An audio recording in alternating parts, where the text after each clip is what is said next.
So we'll shift away from vertical stretches. Now we'll talk about horizontal. Question A, we want y equals sine 4x. So we'll start off, as always, with y equals sine x. We'll have our points at 0, 0. Make the scale a little nicer. 91, 180, 0, 270, negative 1, and 360, 0. Connect them.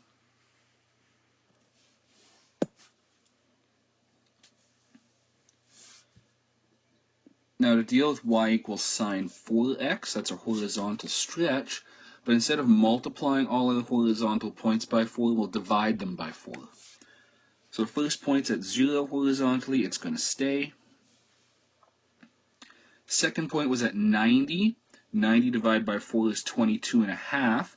And the way that I set the graph up for you, every tick is 45. So it's 22.5 is halfway between, be about there.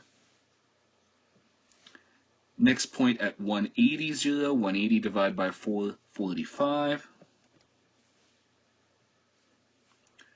270 divided by 4, 67.5. Again, that's halfway between 45 and 90. The last point was at 360. Divide that by 4, goes to 90. Sketch it out, and we can see the compression that's happened in this case.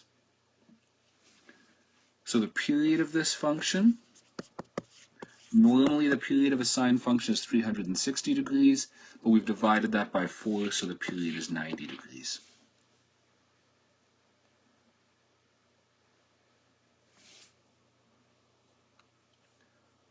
Moving on for question B, again, standard y equals sine x.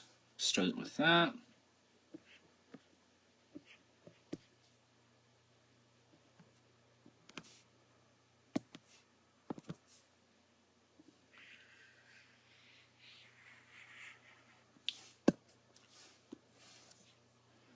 And the question was asking us to draw y equals sine half x.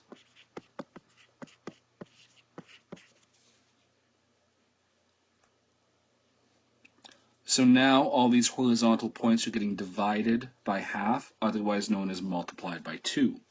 So first point at 0 doesn't change.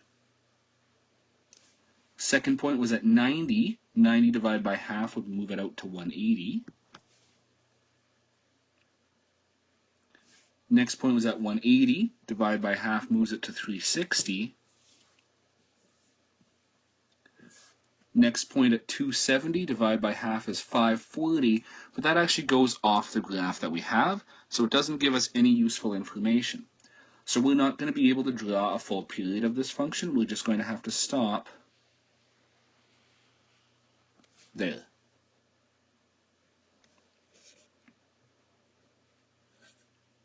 To find the actual period of it, 360 divided by b, so 360 divided by half, so the period of sine half x would be 720 degrees.